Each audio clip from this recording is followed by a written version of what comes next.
Dan from Geekanoids.co.uk and their YouTube channel youtube.com/Geekanoids, and today I'm doing a review of the Irig Midi. And this is a device that enables you to plug a MIDI keyboard device into your iPad, and from there you can give the keyboard voices and go on to record it, or just make some noise out of the iPad itself. This is the box. And as it says quite clearly, I mean, it's a nice size. It says MIDI interface for iPhone, iPod Touch, iPad. And I should make that clear actually, any iOS device this can be used for. I'm going to be demonstrating it today on an iPad. Around the side, not very much, just a few screenshots, although it is quite nice packaging. And this is from IK Multimedia. On the back, there's a little explanation of how it all works, but I'm sure it works pretty much the same as any other MIDI device. Probably should make it clear as well that it's not just keyboards that can be used, although that's what I'm using today. If you've got an electric drum kit or a kind of MIDI sequencer, then those can all be used too. Same thing around the side, not an awful lot going on the bottom. If you open up the box, I have opened this and been testing this for a while. There is just a white bit of cardboard, as well as these goodies inside. You get these cables, you get two, my apologies, of these Midi cables. Now this is your standard Midi connector, but normally this is just another Midi cable on the other end. This is a lot like an audio mini jack, but this is what you use to go into the Irig Midi itself, and I'll show you that in a second. This is a micro USB cable, micro USB to standard USB, used for charging up the device, as it does require a bit of extra power.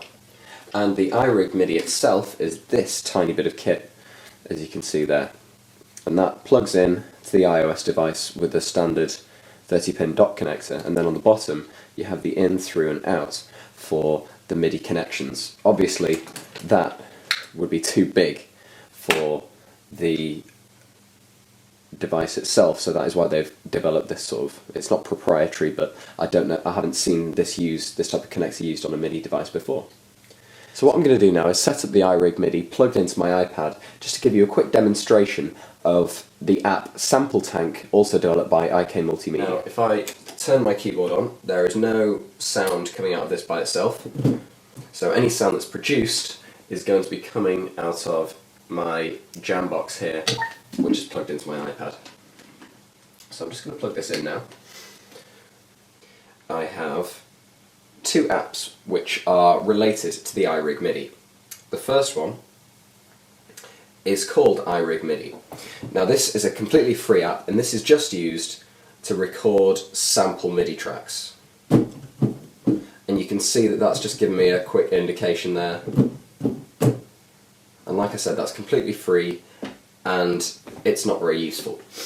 It only works in portrait mode, which is annoying because this huge thing sticking out the bottom of your iPad means it doesn't work in portrait mode, and it doesn't give you any voices, so it really is a kind of basic application. However, SampleTank is also made by IK Multimedia, and this is an application that has hundreds of voices for MIDI keyboards, sequencers and electric drum kits. So let's open this up. What I have here at the minute is the Pro version of the application. And I'm just going to give you a brief overview of some of the sounds that you get, because that is all I'm really interested in when I'm looking at an app like this. It retails for £13.99 on the App Store, that's £13.99 in the UK, and for that you get a certain selection of the voices. There is a free version, but you only really get, I think you get about 8, maybe 10 voices with it, so obviously not as full-featured as you'd like it to be. However, while we are talking about pricing, I will just point out that even though you've already bought the full version, supposedly, there are extra voices which come as a pack which you can get from the store in here. Now, I'll leave you to decide really whether that represents good value for money or not, since you do get a good range. However, if you actually want the full all sound packs, it's £27.99 on top of the £13.99 you've already spent on the app, so it's actually starting to look like something well over £100 when you factor in the device itself. Let's just give you a quick sample of some of the drum kits.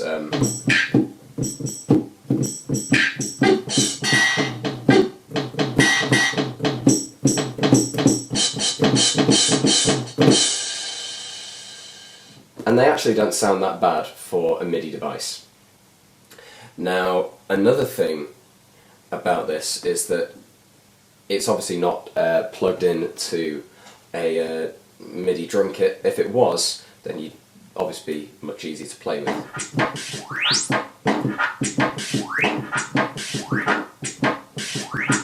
So there we go, there are a couple of those. I'm going to brush over these. Let's pick one of the basses which is included.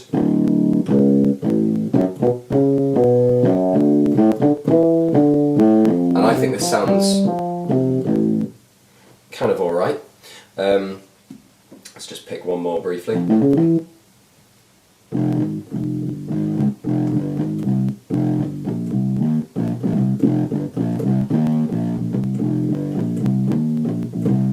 I think for a kind of basic bass sound, that's not too bad.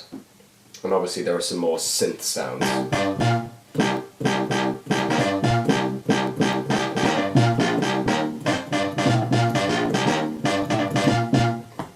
Which you can play around with there. Guitar sounds are not awful.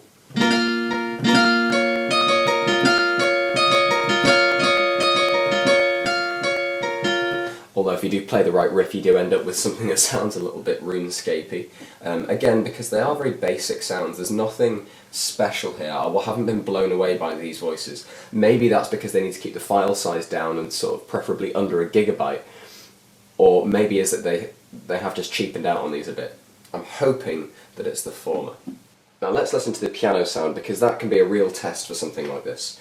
Now thankfully, it offers something which is kind of alright. It's definitely not the best piano sound that I've heard.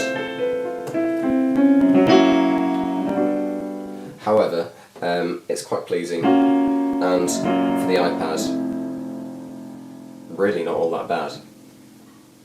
If we just change that onto something a little bit different. Chorus piano, a sort of staple diet of any 70s ballad.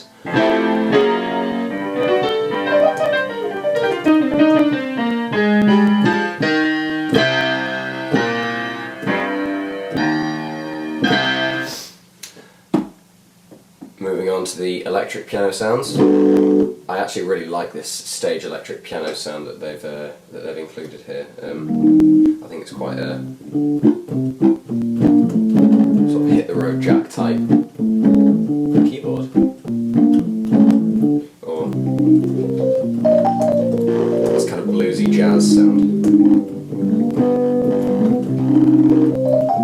You get some kind of crazy improvisation over the top of this, although it seems to handle it just fine. I don't know if there's a limit to how many notes that have been played in at one time, but it does seem to do a really good job of transferring the data quickly, and you can actually see that quite nicely it comes up on the keyboard on screen. It also carries across the sort of sustain pedal information as well. So if I, play that, but if I put my pedal down here, that is being sustained, and that's really useful in something that you notice in a bad MIDI interfaces, when it doesn't carry across information like velocity as well, which is where I press that softly, and you get a big difference in sound. So you can play with dynamic energy.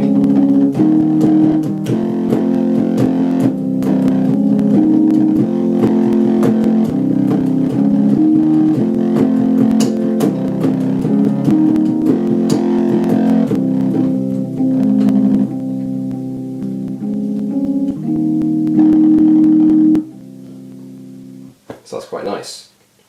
Overall, I can really rate the Irig Midi. I think it's a fantastic device for being able to really utilise the iPad for all it's worth, especially when paired with certain apps.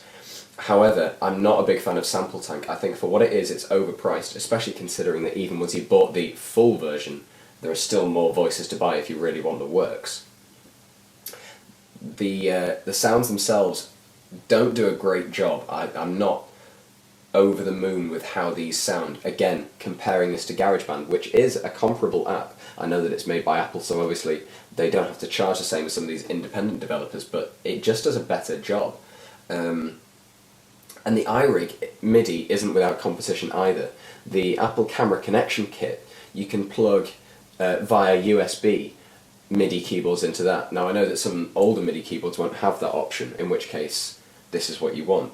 But for half the price, if it does have a USB output, then I'm going to struggle not to recommend the iPad Camera Connection Kit, oddly enough, because it does open up some more features, especially when you're thinking that this retails for around $49.99 and the Apple for around half that, around the £25 mark. So this has been Dan doing my review of SampleTank and the Irig Midi for Geekanoids.co.uk.